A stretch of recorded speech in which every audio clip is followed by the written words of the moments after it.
Greetings friends, Ben here.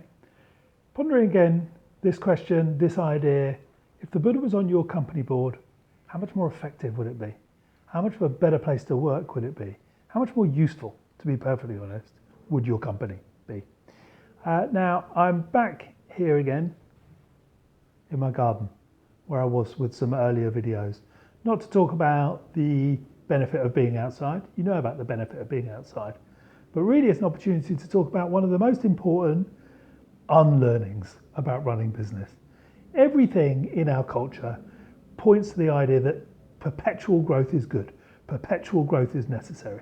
This is ideas which are stitched so deep into the fabric of everything that we do. We sort of believe that it is kind of necessary. We sort of believe if we're successful, that's what's happening. And if we're failing, that's not the opposite of that's happening. But the idea of kind of perpetual growth is, completely ridiculous, a fallacy, and hugely destructive. As we know, for a whole range of reasons. The idea that we keep needing to produce new things so that we can grow, that's not helping anything.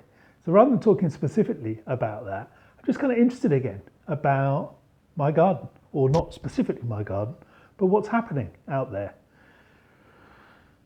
The idea of perpetual growth doesn't happen anywhere in nature. There's nothing in nature that grows forever. We had the helpful guys in the other day getting the garden ready for winter.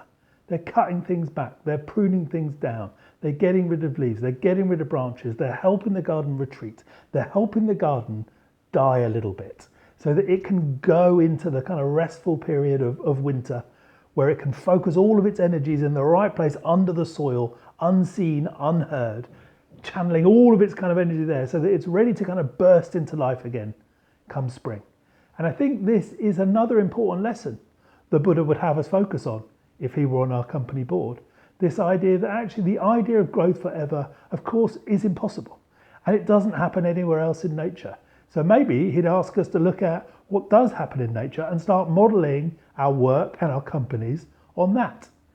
The idea that actually a little bit of death is a good thing, because death precedes life, it precedes growth. The garden doesn't bounce back to life in spring just on a kind of perpetual kind of upward curve. The garden, as I said, bounces back to life after the fallow period, after the quiet time, after the sleep of winter, where it conserves its energy, where kind of autumn, the death of autumn into the quiet of winter precedes the life in spring. And I think this is actually a much better model for us to think about for our work, for our companies.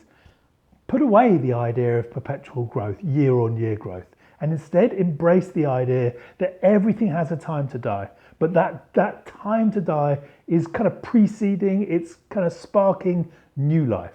So worry less about perpetual growth and start focusing more on the kind of rise and fall that we see elsewhere, that we see everywhere else in nature.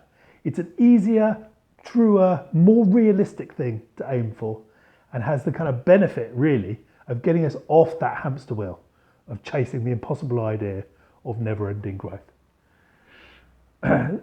So I guess my kind of final wish, final idea, get out there, spend time in nature, let nature be the teacher, because we can learn loads more about running our businesses and doing good work than we can immersing ourselves in textbooks and management ideas that are essentially talking a load of rubbish. Until next time, Ben.